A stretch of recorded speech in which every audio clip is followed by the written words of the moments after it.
우리가 말씀을 묵상한다는 것은요, 그 말씀을 다른 말로 말하면 말씀을 사랑한다라는 말로 표현할 수도 있을 것 같아요. 여러분들 젊었을 때, 연애 시절 할 때 연애 편지 많이 써보시고 또 받아보셨죠? 우리 상우 집사님이 많이 써주셨나요? 많이 써주세요. 아직도 간직하고 있나요? 이사할 때마다 다 버렸나요? 연애 편지를 계속 읽다 보면요, 그 상대방의 마음이 어떤지 이제 구구절절하게 우리가 읽을 수 있어요. 이와 같이 우리가 하나님의 말씀, 이 말씀인 성경을 계속 읽고 또 생각한다는 것은요, 그 편지를 쓰신 그 하나님의 마음을 우리가 더 깊이 생각하고 이해하고 사랑의 마음이 더 커진다는 것을 말할 수 있겠죠. 우리가 참 그런 것 같아요. 살면서 뭔가에 하나에 딱 꽂히면 거기에만 몰두하는 그런 우리들의 모습을 보게 되는 것 같아요.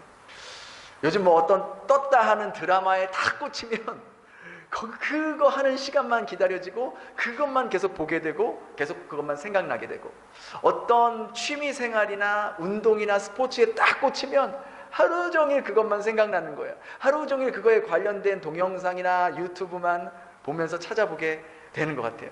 어떤 관심 있는 분야 쪽에 딱 꽂히면 계속 그것만 생각하고 거기에만 빠지게 되는 우리들의 모습을 또 보게 됩니다. 우리가 연애할 때도 그렇지 않습니까? 연애할 때도 그 상대방을 사랑하는 만큼 그 사람이 보고 싶어지고, 여러분들 매일 만나는데도 어떻습니까? 또 만나고 싶고 내일도 만나고 싶고 매일매일 만나는데 매일매일 만나고 싶어지지 않습니까? 오죽하면 옛날에 우리 이제 좀 젊었을 때 유행했던 드라마 중에 첫사랑이라는 드라마 있어요. 거기에서 주정남 씨가 노래한 거 기억나십니까? 보고 있어도 보고 싶은, 보고 있어도 보고 싶은, 이게 한참 유행했잖아요. 아니 보고 있는데 어떻게 보고 싶냐고. 이게 그만큼 너무너무 사랑하고 보고 싶어지는 그런 마음. 무언가를 사랑하거나 빠지게 되면 계속 그걸로 머릿속에 맴도는 거죠. 우리 노래 가사처럼 우리 베델교회 우리 성도님들은 여전히 지금 배우자를 이렇게 보고 있어도 보고 싶은 그러한 사랑하는 남편으로 이렇게 여기고 있지 않습니까? 아니 전우애로 살고 계십니까? 우린 가족이잖아. 요즘 여러분의 머릿속에 혹은 여러분의 마음속에 무엇으로 가득 차 있으십니까? 무엇이 여러분들 머릿속에 맴돌고 있습니까? 여러분들의 남는 시간에 여러분들은 무엇을 많은 시간을 하면서 보내고 계십니까? 여러분들 마음에 가득 차고 있는 것이 여러분의 자녀입니까? 어떻게 하면 내 자녀가 다른 애들보다 뒤처지지 않도록 교육시킬 수 있을까? 아니면 경제적인 것인가? 어떻게 하면 내가 좀 더 노후 생활을 좀 더 윤택하게, 지금보다 좀 더 잘 준비해서 더 편안한 노후 준비를 할 수 있을까? 사람마다 다를 것 같아요. 그런데 오늘 시편 기자는요, 자신의 마음에 가득 담아두고 있다는 것을 말하고 있습니다. 그게 바로 주님의 말씀이라고 말합니다. 우리 97절 한번 같이 읽어볼까요? 시작. 내가 주의 법을 어찌 그리 사랑하는지요, 내가 그것을 종일 작은 소리로 읊조리나이다. 제가 이걸 세번역 성경으로 찾아보니까 이렇게 나와 있어요. 우리 세번역 성경으로 한번 읽어볼까요? 시작. 내가 주님의 법을 얼마나 사랑하는지 온종일 그것만을 깊이 생각합니다. 시편 기자는요, 이 주님의 법, 즉 주님의 말씀을 너무나 사랑한 나머지 하루 종일 그것만 생각한다고 말합니다. 마치 사랑하는 사람을 보고 싶어하는 것처럼 주님의 말씀을 너무 사랑해서 그 말씀을 가슴에 새기고 읊조린다라 그래요. 읊조린다라는 말은 묵상하고 깊이 생각한다는 것을 의미하거든요. 특별히 여기서 어찌 그리 사랑하는지요, 어찌 그리 사랑하는지, 이 표현은 내가 그 말씀을 어떤 강압적으로, 강요적으로, 억압적으로 그것을 가까이 하는 것이 아니라 자발적인, 정말 내가 너무너무 좋아서 너무너무 그것을 가까이 하고 싶어서 자발적으로 솟아나는 마음을 극대화하기 위해서 표현한 거예요. 어찌 그리 사랑하는지요. 말로 표현할 수 없을 정도로 정말 너무나도 사랑한다라는 그런 표현이죠. 우리가 그런 거 있잖아요. 어떤 취미 생활을 시작할 때 처음에는 이제 시작하는 단계니까 잘 못할 수 있잖아요. 뭐 운동이든지 뭘 만드는 거라든지 뭐 혹은 악기라든지. 근데 점점 배워가면서 이제 실력이 늘다 보면 늘어가는 자신의 모습을 보면서 성취감을 느끼잖아요. 그죠? 그럼 그 일이 점점점 재밌어지면 계속 실력이 늘고, 실력이 늘면 그 일을 계속 더 잘하게 된단 말이에요. 우리 집사님들 중에도 뭐 음식 만드는 거, 뭐 쿠키나 빵을 만드는 거 보면 처음부터 잘한 게 아니잖아요.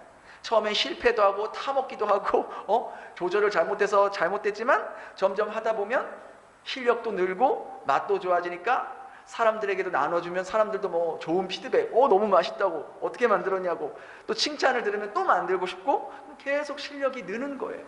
이와 같이 하나님의 말씀을 읽고 묵상하는 일이 처음에는 딱딱하게 느껴질 수 있고 어렵게 느껴질 수 있고 힘들게 느껴질 수 있지만, 우리가 함께 그 말씀을 읽고 생각하고 묵상한 것을 서로 이렇게 쉐어하고 나눌 때 말씀을 묵상하는 실력도 조금씩 늘게 되고, 실력이 느니까 그 말씀 안에서 주님의 뜻을 발견하는 즐거움도 느끼게 되고, 즐거움을 느낄수록 더 깊이 묵상하게 되는 그런 선순환이 계속 이어진다는 것이죠. 그렇게 말씀을 가슴에 새기고 말씀에 대한 사랑의 마음이 커질 때 어떤 결과가 일어나냐? 98절에서 100절까지 시편 기자는 이렇게 고백합니다. 우리 같이 읽을게요. 시작. 주의 계명들이 항상 나와 함께하므로 그것들이 나를 원수보다 지혜롭게 하나이다. 내가 주의 증거들을 늘 읊조림으로 나의 명철함이 나의 모든 스승보다 나으며 주의 법도들을 지킴으로 나의 명철함이 노인보다 나으니이다. 우리가 말씀에 대한 사랑의 마음이 커질 때 첫 번째로 원수보다 우리가 지혜로워진다라고 말하고 있습니다. 여기서 말하는 원수란 1차적으로 나를 해치려 하고 나를 힘들게 하고 나를 괴롭히는 악한 자들을 표현하는 것일 수 있고, 더 넓은 의미로는 나를 죄에 걸려 넘어지게 하고 내 삶을 파괴하기 위한 바로 악한 영들의 공격으로도 해석할 수 있다는 것이죠. 베드로전서 5장 8절에는 이런 말씀이 있어요. 같이 읽어볼까요? 시작. 근신하라, 깨어라, 너희 대적 마귀가 우는 사자같이 두루다니며 삼킬 자를 찾고 있다. 이처럼 오늘도 사탄 마귀는요, 우리를 어떻게 해서든지 죄에 빠지게 하고 시험에 들게 하고 죄를 선택하게 만들려고 주야로 우리를 예의주시하고 있다는 거예요. 하지만 우리가 주님의 말씀을 깊이 묵상하고 그 말씀을 늘 가슴에 새기며 살아갈 때 이런 사탄 마귀의 시험과 공격으로부터 피할 길을 내게 해주시고 죄의 선택을 하지 않도록 인도하신다는 거예요. 또한 시편 기자는요, 하나님 말씀을 사랑하게 될 때 우리의 명철함이 나의 모든 스승보다 낫게 된다라고 고백합니다. 오늘날도 그렇지만요, 예전에도요, 훌륭한 스승에게 배우고 싶어하는 사람들이 많았어요. 유명하고 잘 가르친다고 소문난 스승에게는 늘 제자가 끊이지 않는 거예요. 우리 이미 집사님 제자가 끊이지 않잖아. 늘 항상 아이들이 바글바글하지 않습니까? 오늘날도 잘 가르치는 선생님들, 뭐 교사들을 가르쳐서 뭐라 그래요? 세상 말로 일타 강사, 그죠? 일타 강사라고 하거나 보니까 뭐 수험생들의 아이돌이라고도 하더라고요. 수험생들의 아이돌. 그만큼 인기가 많고 또 많은 제자들이 따라다닌다는 거예요.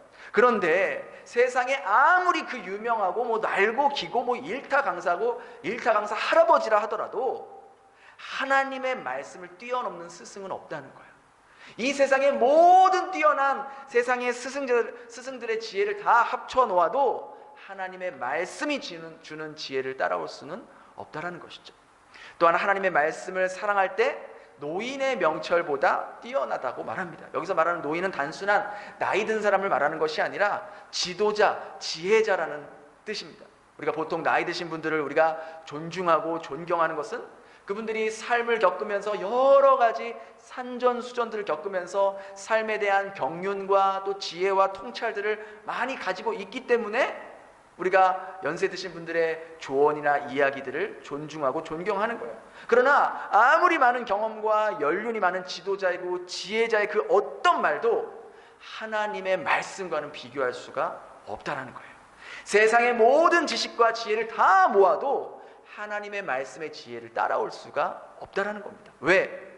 세상의 지혜는 땅에서부터 나오는 것이고 하나님의 말씀에 대한 지혜는 하늘로부터 내려오기 때문입니다.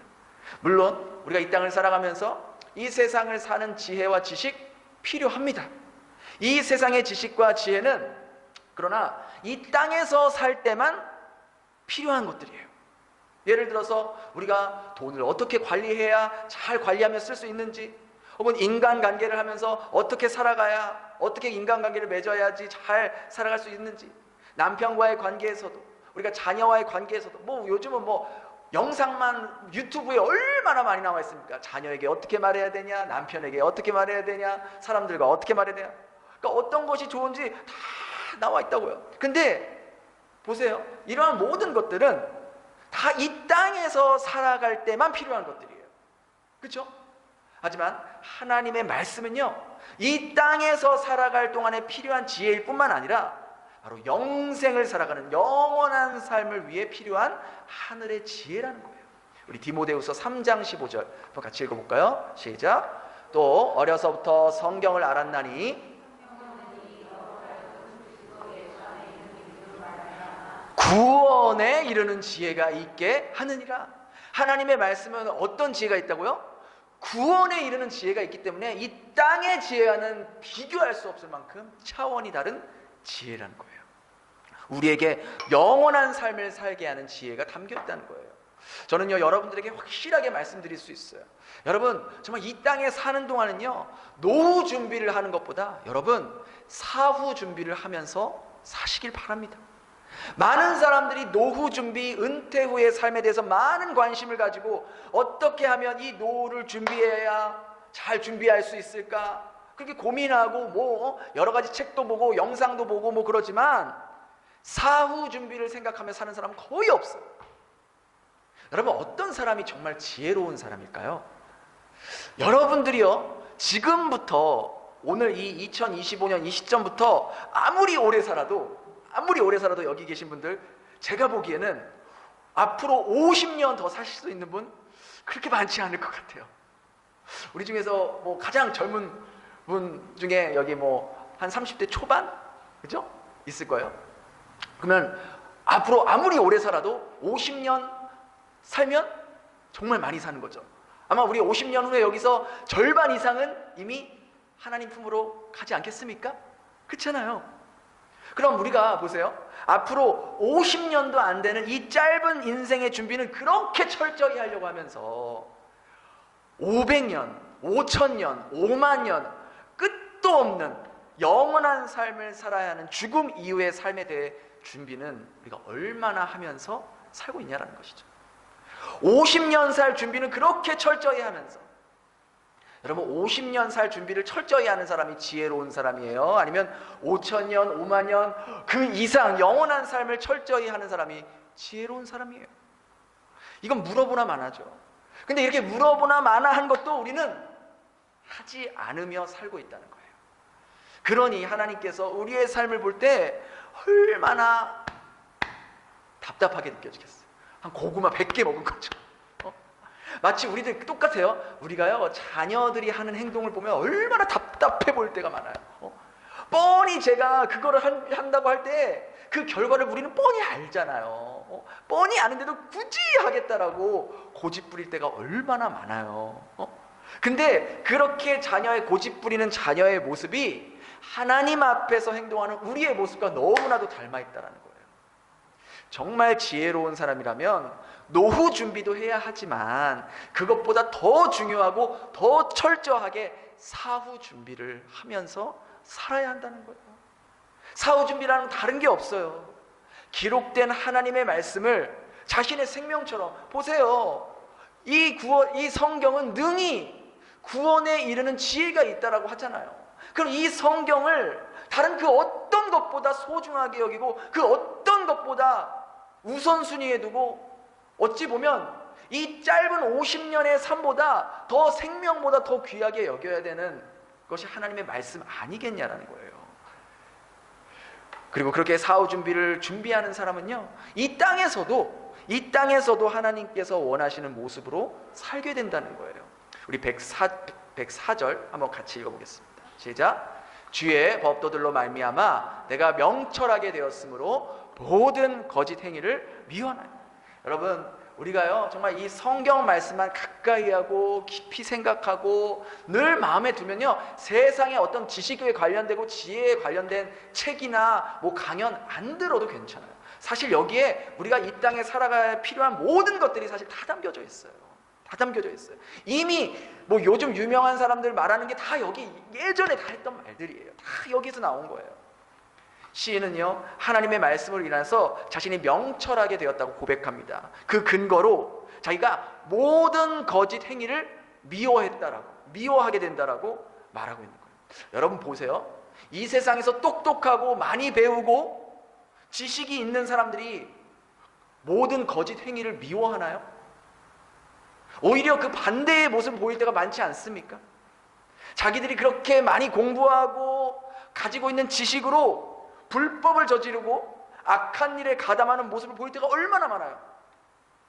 여러분, 변호사들 중, 물론 다 그런 건 아니에요. 변호사들 중에서 돈을 가장 많이 벌고 가장 많은 사람들이 찾는 변호사가 어떤 변호사인 줄 아세요?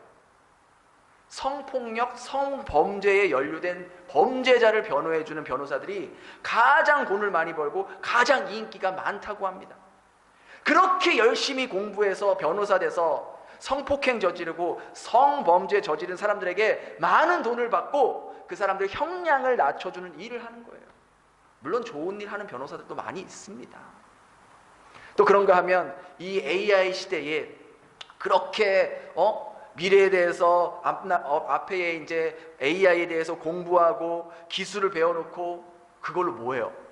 딥페이크로 다른 사람들 돈 빼내고, 보이스피싱이 얼마나 요즘 진화됐습니까? 얼마나 진화됐어요.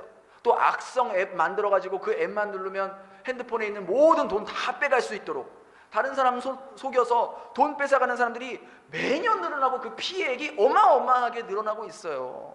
여러분들은 베트남에 살고 있는 거를 감사하게 생각하셔야 돼요. 베트남에도 보이스피싱 엄청 많거든요. 우리는 들어도 무슨 말인지 못 알아듣잖아요. 얼마나 감사해. 뭘 알아들어야 속든지 말든지 하지. 못 알아들으니까 그래도 조심하셔야 돼요. 조심하셔야 돼요. 또 한인 사회에서 어떻게 또 우리를 속이고 할지 모른다고요. 얼마나 그 사람들 똑똑하고 얼마나 지능적입니까? 그 외에도 자신의 그런 지식과 지혜로 불법과 편법을 일삼으면서 권력을 차지하는 사람들이 또 얼마나 많습니까? 그런데 시인은 하나님의 말씀을 가까이 함으로 명철하게 되어 무엇을 미워하게 된다 그래요? 거짓 행위를 미워하게 된다. 거짓 행위. 우리 안에 하나님의 말씀이 담겨져 있지 않았을 때는 죄를 지어도 그게 죄인지 깨닫지 못하게 되고, 오히려 사실 그걸 자랑 삼아 떠들면서 다녔잖아요.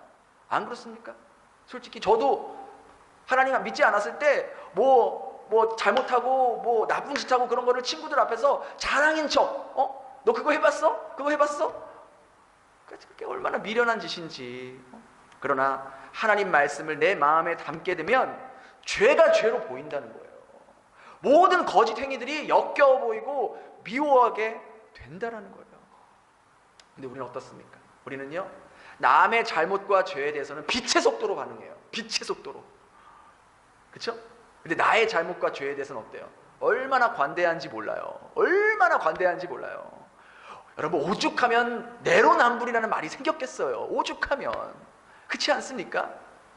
하지만 우리가 하나님의 말씀을 가까이 두게 되면 나의 잘못과 죄에 대해서는 오히려 빛의 속도로 반응하게 된다고. 내 죄에 대해서는. 그리고 다른 사람의 죄와 잘못에 대해서는 기다려줄 줄 알고, 인내해줄 줄 알고, 기도해줄 줄 알고 관용하는 마음으로 지켜보게 된다는 것이죠. 우리 105절입니다. 함께 같이 읽겠습니다. 시작. 주의 말씀은 내 발의 등이요 내 길의 빛이니이다. 여러분, 하나님의 말씀이 등이고 하나님의 말씀이 빛이라고 표현한 것은요, 우리 인생이요 사실 그만큼 어둡고 깜깜하다는 것을 전제하고 말하고 있는 거예요. 그렇지 않습니까? 그래서 하나님의 말씀이 없이는 우리는 이 세상에서 길을 찾을 수가 없다라는 거예요. 하나님의 말씀이 없이는 우리가 앞으로 나아가기는 나아가겠지만 내가 지금 어디로 가고 있는지, 어떤 방향으로 가고 있는지, 앞에 무엇이 있는지, 지금 내가 남떨어지로 가고 있는 건지, 내 앞에 웅덩이나 구덩이가 있는지 안 보인다는 거예요. 안 보인다는 거예요. 하지만 하나님의 말씀이 우리 인생길에 뭐라 그래요? 등이라 그래요. 등. 여러분, 등의 특징이 뭡니까? 등은요, 이렇게 전체 깜깜한 이 어둠을 다 밝힐 수는 없어요. 그죠? 그저 등 들고 있으면 내 앞에 몇 발자국밖에, 한 발자국, 두 발자국 앞에밖에 볼 수 없어요. 그죠? 그러니까 하나님의 말씀이 그런 역할을 한다는 거예요. 그래서 우리가 오늘 성경을 묵상하고 읽을 때 나의 인생길을 갈 수 있도록, 한 걸음 한 걸음 갈 수 있도록 인도해 주신다는 거예요. 여러분, 우리가 성경을 읽는다고 1년 후에 내 모습, 5년 후에 내 모습, 30년 후에 내 모습 그렇게 말해주고 있지 않아요. 성경은 그런 점쟁이 같은 책이 아니에요. 성경은 절대로 우리에게 그렇게 미래를 알려주지 않습니다. 성경은 뭐 내가 어떤 직업을 가져야 되고, 어떤 사람하고 결혼해야 되고, 어디로 이사 가야 되고, 어떤 비즈니스를 해야 된다라고 그런 걸 가르쳐주고 있는 게 아니에요. 성경은 그러한 것보다 더 크고 더 중요한 우리에게 삶의 방향을 제시해주고 있다는 거예요. 올바른 방향으로 갈 때만이 올바른 결과를 맞이할 수 있는 거예요. 우리 자녀가 누구랑 결혼하든, 내가 무슨 일을 선택하든 그 방향, 왜 그걸 하는지, 그 동기가 뭔지, 그게 중요하다는 거예요. 올바른 방향으로 갈 때만이 우리가 올바른 결과를 맞이할 수 있잖아요. 아무리 빨리 가는 것처럼 보여도 그 가는 길이 패망하는 길이고 망하는 길이면 아무 소용 없잖아요. 그래서 중요한 것은 속도가 아니라 방향이다. 우리가 늘 이걸 가슴에, 우리 아이들에게도, 여러분 자녀들에게도 늘 항상 빨리 뭐 성공하고, 빨리 그거 하고, 빨리 이거 처리하고, 빨리 쳐내고, 그때 그래야지 네가 늦춰지지. 그게 중요한 게 아니에요. 그게 중요한 게 아니에요. 그러니까 우리는 너무 조급해서 빨리 20살 때 이거 하고, 20살 때 이거 하고, 이거 하고, 이거. 좀 늦어도 괜찮아요. 괜찮아요. 방향이 중요한 거예요. 더디더라도, 늦더라도 얘가 지금 어떻게 방향을 가고 있나. 우리 삶도 마찬가지죠. 그죠? 하나님의 말씀을 우리가요, 어제 묵상했다고 해서 오늘의 길을 밝혀줄 수 없어요. 오늘 묵상하지 않으면은 오늘의 길을 밝혀주지 않는 거예요. 오늘 내가 하루 종일 많이 묵상했다고 내일의 그 앞길을 밝혀주지 않는 거예요. 매일매일 오늘의 삶은, 오늘의 말씀이 내 길을 밝혀줄 수 있는 거예요. 그래서 우리가 매일매일 가야 하는 그 인생길에 크고 작은 돌들도 있고 크고 작은 구덩이들이 있는데, 그것들을 피해갈 수 있고 벗어날 수 있는 것은 매일매일 말씀을 읽고 묵상할 때만이 우리가 그 길을 갈 수 있는 거죠. 어제도요, 어떤 집사님 만나서 귀한 간증을 들었어요. 최근에 여러 가지 문제로 마음이 힘들고 어렵고, 뭐 예배 나와도 뭐 예배에 집중도 안 되고, 말씀 설교도 안 들어오고, 기도해도 기도에 집중도 안 되고, 말씀을 읽어도 말씀이 안 들어온대요. 여러 가지 삶의 문제가 복합적으로 다가오면 우리도 그럴 때가 있잖아요. 안 들어온다고요. 그런데 며칠 전부터 성경을 필사하기 시작했대요. 이렇게 힘들고 어려울 때, 마음이 정말 요동치고 있을 때 내 마음을 붙잡아 줄 수 있는 것은 이 하나님 말씀밖에 없다고 생각하면서 그렇게 필사를 하면서 내 마음을 추스려 보자 하는데, 그 필사를 시작하는데 너무나도 놀랍게도 그 필사를 하면서 마음이 안정되고, 그 전에 풀리지 않았던 문제의 실마리가 풀려지는 것을 경험하게 되고, 다시 마음이, 그 요동치고 막 힘들었던 마음이 조금씩 회복되고 있다는 고백을 들었어요. 여러분들도 마찬가지로 마음이 힘들고 무겁고 문제에 매몰되어 있을 때는 그 누구의 말도 들리지 않잖아요. 뭐 목사의 말도 안 들리고 구역장의 말도 안 들리고, 그래서 더더욱 나 혼자서 수렁에 빠지는 거잖아요. 바로 그럴 때 살아있고 능력 있는 이 하나님의 말씀을 붙들어야 될 때예요. 다른 그 어떤 행위보다 능력의 말씀, 우리를 살리는 말씀을 여러분도 써보시길 바라요. 우리가 그전에도 우리가 시편을 함께 같이 필사한 적이 있잖아요. 말씀을 쓰게 되면요, 그냥 읽을 때보다 어때요? 읽는 속도가 한 10배는 느려져. 10배는. 눈으로 읽으면 그냥 읽는데 이 쓰면서 읽으니까 얼마나 천천히 읽게 돼요. 그러니까 쓰면서 한 번 읽고 또 쓰면서 두 번 읽게 되고 또 그렇게 천천히 읽게 되니까 말씀을 보는, 깊이 보는 효과가 나타나게 되는 거죠.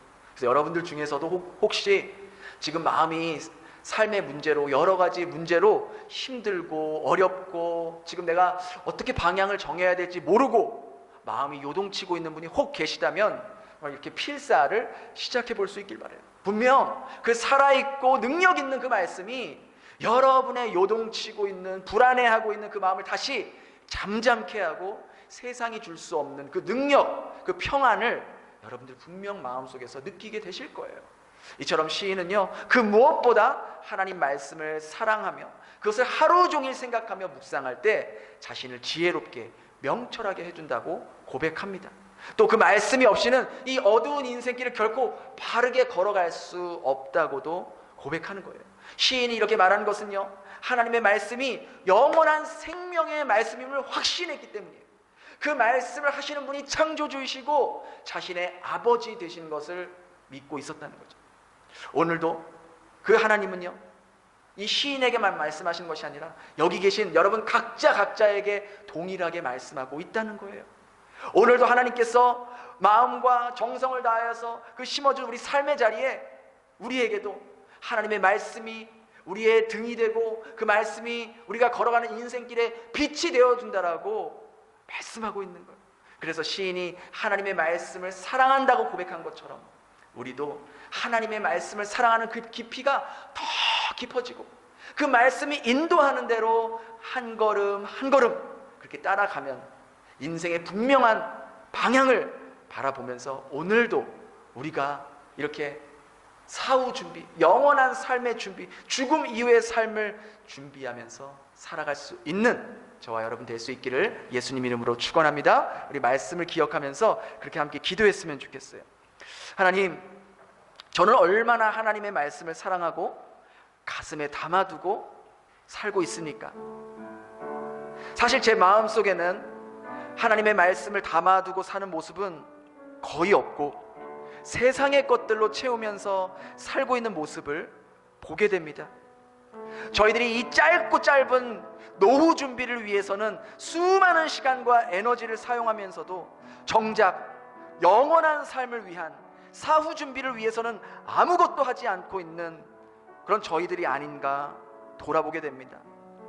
단순히 하나님을 믿었다고 예수님을 믿었으니 사후 준비가 끝난 게 아니라는 생각을 버리게 하시고 우리가 지금 이 순간부터 오늘부터 이 사후 준비를 위해 이 땅에 사는 동안에도 날마다 주님의 말씀을 먹고 마시고 가슴에 새기며 하루하루 살 수 있게 도와달라고 한 치 앞도 모르는 이 인생길에서 우리의 발걸음을 한 걸음 한 걸음 인도해 주시는 그 말씀 따라 살아갈 수 있도록 도와달라고 그 무엇보다 이 말씀 안에 나를 향한 특별한 계획과 나를 향한 섭리를 가지고 있다는 것을 이 말씀을 통해 발견할 수 있게 해달라고 우리 그렇게 같이 함께 기도하겠습니다. 함께 기도합니다.